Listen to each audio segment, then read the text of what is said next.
Majority ప్రజల్ని ప్రభావితం చేసే సంఘటన చోటు చేసుకుంటే ఆ ఏడాది అందరికీ గుర్తుండిపోతుంది. మంచైనా చెడైనా ఆ జ్ఞాపకం చానాళ్ల పాటు మరుపురానిదిగా మిగిలిపోతుంది. 2016లో జరిగిన ఓ సంచలన సంఘటనతో తెలంగాణ ప్రజలకు ఓ పీడ విరగడనట్లయింది. ఎన్నో ఏళ్లు ఎంతో మందిని రాబందులా పీకుతున్న గ్యాంగ్స్టర్ నయీం శకం ముగిసింది. ఈ ఏడాది తెలంగాణ సర్కారుకు ఇదో బిగ్ అచీవ్మెంట్. ఏళ్లుగా గ్యాంగ్స్టర్లా చెలరేగిపోతూ ఎన్నో కిరాతకాలకు పాల్పడ్డ మోస్ట్ వాంటెడ్ క్రిమినల్ నయీం చరిత్రను తెలంగాణ పోలీసులు ముగించింది ఈ సంవత్సరమే. ముంబై టీ గ్యాంగ్ లా తన నేర సామ్రాజ్యాన్ని విస్తరించాలని ఉవ్విళ్లూరిన నేరగాడి ఆట కట్టించారు పోలీసులు. నరహంతకుడు నయీం ఎన్కౌంటర్ జరిగి 4 నెలలైంది. 2 దశాబ్దాలుగా దొరకకుండా తప్పించుకుంటున్న నయీంని పోలీసులు ఎన్కౌంటర్ చేయటమే పెద్ద సంచలనమైతే ఆ తర్వాత అతనికి సంబంధించిన వేల కోట్ల ఆస్తులు బయటపడ్డాయి. అతనితో అంటకాగిన పెద్దల బండారం బయటపడింది. ఓ గ్యాంగ్స్టర్ కథ ముగిసిన అతని వెనక దాగిన రహస్యాలు బయటపడలేదన్న అసంతృప్తి మాత్రం సామాన్య ప్రజలకు మిగిలిపోయింది.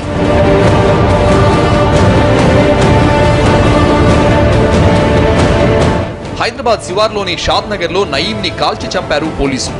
ఆ తర్వాత నయీంకున్న వేల కోట్ల ఆస్తులు బయటపడ్డాయి. అతనికి దాదాపు 20 ఇళ్లు ఉన్నట్లు గుర్తించారు. అతనితో సంబంధాలున్న రాజకీయ నాయకులు, పోలీసుల పేర్లు బయటకొచ్చాయి. పోలీసులు, ప్రభుత్వ యంత్రాంగంలోని కొందరు పెద్దల అండదండలతోనే నయీం తన నేర సామ్రాజ్యాన్ని విస్తరించాడన్న ఆరోపణలు వినిపించాయి. నేరస్తుడిగా నిలదొక్కునేదాకా పోలీసులకి సెల్యూట్ కొట్టిన నయీం తనకంటూ ప్రత్యేక వ్యవస్థ ఏర్పాటు చేసుకోగానే ఖాకీలని తన కనుసన్నల్లో ఉంచుకునే స్థాయికి ఎదిగాడు. పోలీసుల్ని కూడా లెక్క చేయని స్థాయికి తన నెట్వర్క్ ని విస్తరించి నేరాలకు పాల్పడ్డాడు. ముంబైలో దావూద్లా ఈ ప్రాంతాన్ని తిరుగులేని గ్యాంగ్స్టర్లా ఏలాలని తాపత్రయపడ్డాడు. ఏ పోలీసుల అండదండలతో చెలరేగిపోయాడో చివరికి వారి చేతుల్లోనే ఎన్కౌంటర్లో ప్రాణాలొదిలాడు.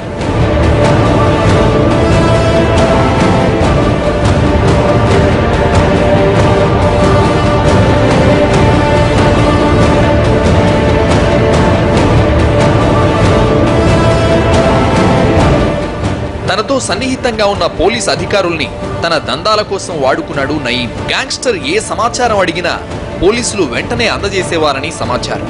నయీం ఎవరినైనా టార్గెట్ చేస్తే కనీసం 1 నెల రోజులు వారి కదలికలపై నిఘా పెడతాడు. ఫోన్ చేసి వాళ్ల కదలికల గురించి పక్కాగా చెప్పడంతో బాధితులకు పై ప్రాణాలు పైరేపోయేవి.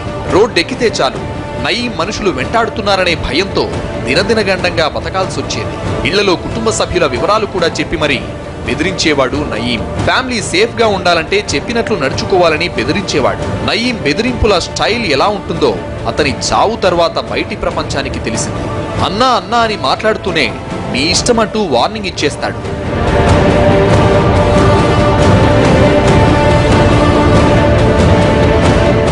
ఎన్కౌంటర్లో నయీం చనిపోయిన తర్వాత కూడా బాధితులు పోలీసుల్ని ఆశ్రయించడానికి భయపడ్డారంటే అతను ఎలాంటి భయానక వాతావరణాన్ని సృష్టించాడో అర్థమవుతుంది.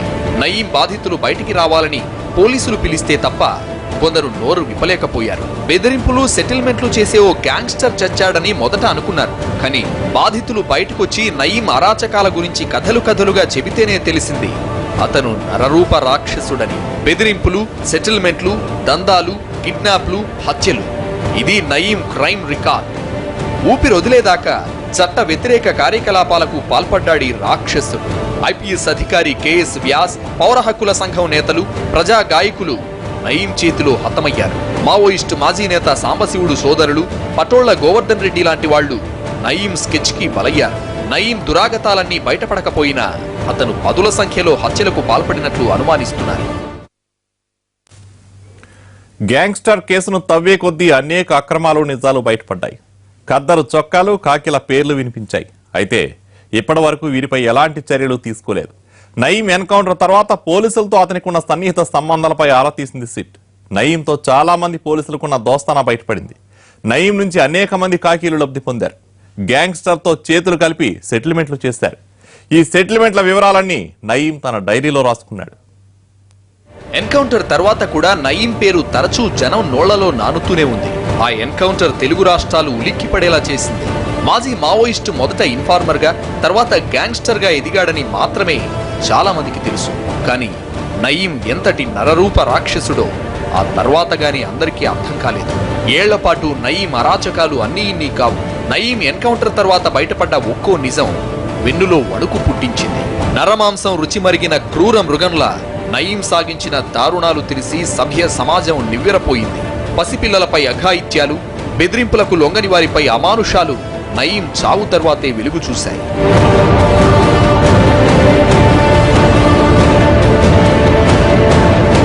నయీం కేసు విచారణ కోసం ప్రత్యేక దర్యాప్తు బృందాన్ని ఏర్పాటు చేసింది ప్రభుత్వం.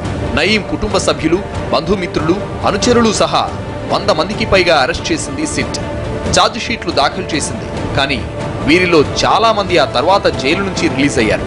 సిట్ కి చట్టబద్ధత లేకపోవడం వల్లే నయీం కేసు నీరుగారిపోయిందనే విమర్శలు వినిపిస్తున్నాయి. రాజకీయ నాయకులు, పోలీసు అధికారుల ప్రమేయంపై ఆధారాలు దొరికినా సిట్ మీనమేషాలు లెక్కిస్తోంది.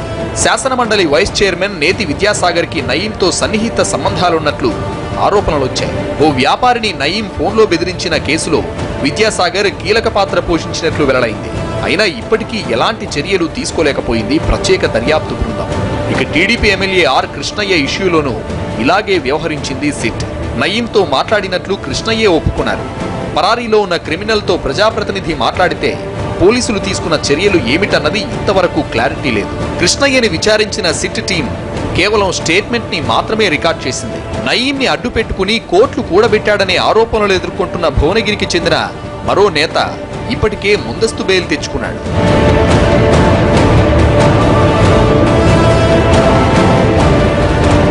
నయీం ఎన్కౌంటర్ తర్వాత అనేక మంది బాధితులు ముందుకొచ్చారు. తమకు జరిగిన అన్యాయాలపై సిటీ ఎదుట గోడు వెళ్లబోసుకున్నారు. ఆ గ్యాంగ్స్టర్ బాధితుల్లో ఎన్ఆర్ఐలు కూడా ఉన్నారు. మొత్తం మీద నయీంకు సంబంధించి 174 కేసులు నమోదయ్యాయి.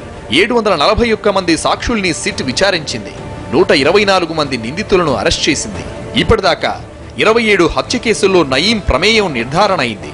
హైదరాబాద్ నుంచి గోవా దాకా నయీంకి ఎన్నో రహస్య స్థావరాలున్న విషయం బయటపడింది. నయీం డెన్ల నుంచి భారీగా మారణాయుధాలు, వాహనాలు, ఆస్తులు, నగదు స్వాధీనం చేసుకున్న సిట్ మొత్తం 143 కోట్ల విలువైన ఆస్తుల్ని సీజ్ చేసింది. నయీంతో సంబంధాలున్న వారందరినీ అరెస్ట్ చేసి పూర్తి స్థాయిలో విచారణ జరిపితే ఈ నరహంతకుడి అరాచకాలు మరిన్ని బయటపడే అవకాశం ఉన్నా చెప్పుకోదగ్గ పురోగతి లేకుండానే 2016 గడిచిపోయింది.